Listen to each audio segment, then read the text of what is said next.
Now it's time to get my next featured art on my show. We have had them on before. Lucky to have them again. Warm welcome to President Street.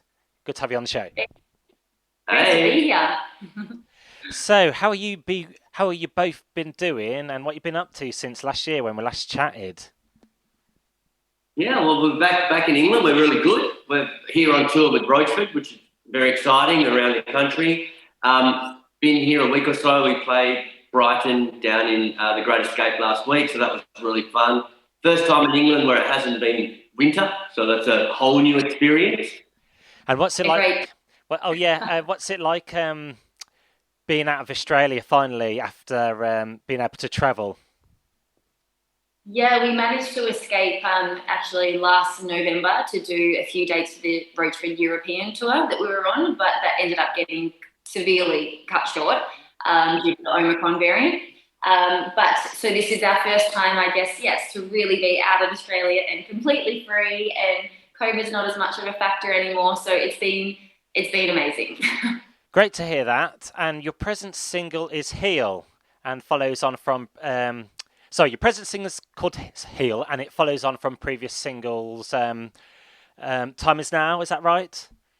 Time is Time is up. up Or and Time is Up, Heartbreak yeah. Play. This single as well, is it keeping the same sounds as your previous releases?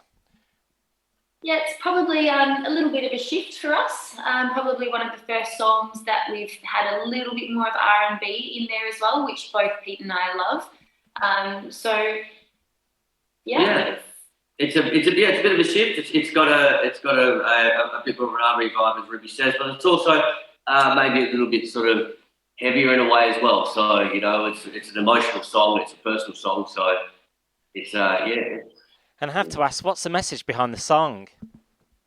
yeah. So the message for this one is quite universal, I guess. So many people do experience pain or trauma in their lives, and often it's at the hands of the people that are the closest to them and that you're inherently always bonded to for your life. But it is about stepping into that pain, really feeling it and acknowledging it, and working through it to break those cycles that do tend to get passed down from generation to generation, and yeah, learn some lessons. Right, I'm going to ask you this one as well. What's your thoughts on healing, having to experience pain in order to feel the pleasure? Oh, that's a good question. mm, But yeah, I guess sometimes our hardest and deepest pains can be our greatest gifts as well, and through that healing and that self-discovery as well can be very pleasurable. yeah. That's also I think the challenge is as humans we tend to try and avoid it, whereas Yeah. sometimes it's the opposite that you need to do. You need to embrace it in order to basically go and work through it. Yeah. So that's kind of what we're trying to get across in the song. So, life experiences and going through pain and the different feelings that humans kind of go through in life. What better way to put it through songwriting? Absolutely. Yeah. Songs, music is the universal language, and even if you can't understand the words in lyrics, you can always get a sense of the feeling of what's being expressed. And yeah, it's a beautiful thing. So we're very proud to put this one out there. And do you agree that music is a healer?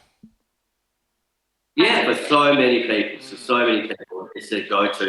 It's interesting, in Melbourne we had 2 years of lockdown, and I think a lot of people turned to music to try and get through that period. So, Right, so back onto your music now. You have a new mini album en route, is that right?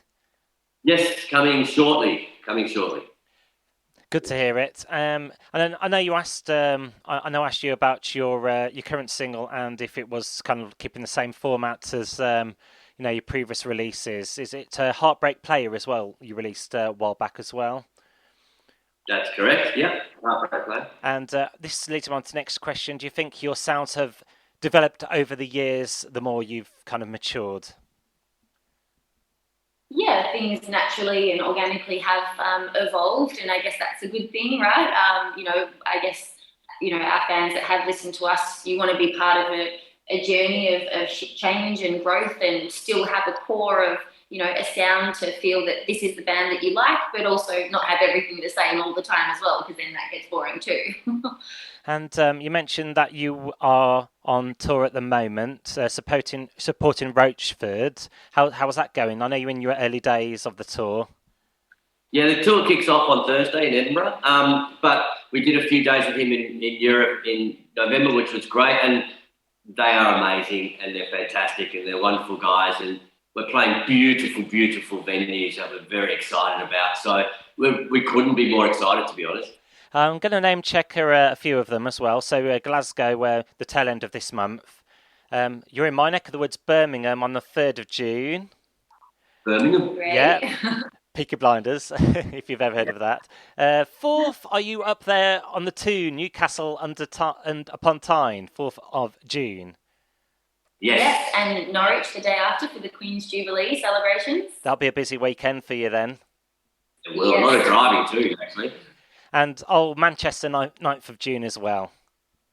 Yeah. Yes. And Manchester, London, Bristol, the 9th, 10th, 11th, and then Brighton on the 12th. And they've just added recently an extra date in Southampton on the 16th as well. Great. And that's the closing one for this UK tour for now. Yeah. Yes. Southampton. And, when you're touring, do you ever get jet lagged, or are you just pleased to do what you enjoy? Well, I think for us, being Australian, when we travel from Australia to come over to England, which is our second home, in the UK, which we love, we always do have a bit of jet lag because it's, quite the flight, 24 hours. But yeah, we're often very sleep deprived on tour, just the nature of it. You're up late after the gig and you get back to the hotel and then you've got to get up early the next day and check out and travel to the next location and check in and do all of it all over again. So you tend to build up a lot of sleep deprivation, but it's still always a pleasure because there really is nothing like playing live on stage. It's what we love doing. You wouldn't have it any other way, would you? No, absolutely not. Fantastic. And finally, I always kind of end an interview on a light-hearted note. When you're on tour, what essential one item would you never forget to take? You're allowed to if you are indecisive between just one. You know as well, Danny. For me, I've got my favourite pair of purple velvet boots, and I always make sure I've got them with me. And the other thing is a spiky ball, so I can get through the long drives. And like a massage ball to put on your back. Yeah. And how about you? What would you never forget to take in your suitcase?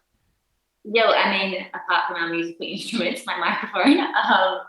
For me, I would at least have to take one of my gorgeous sparkly dresses that I wear on stage, and my boots, so that I have something to wear no matter what.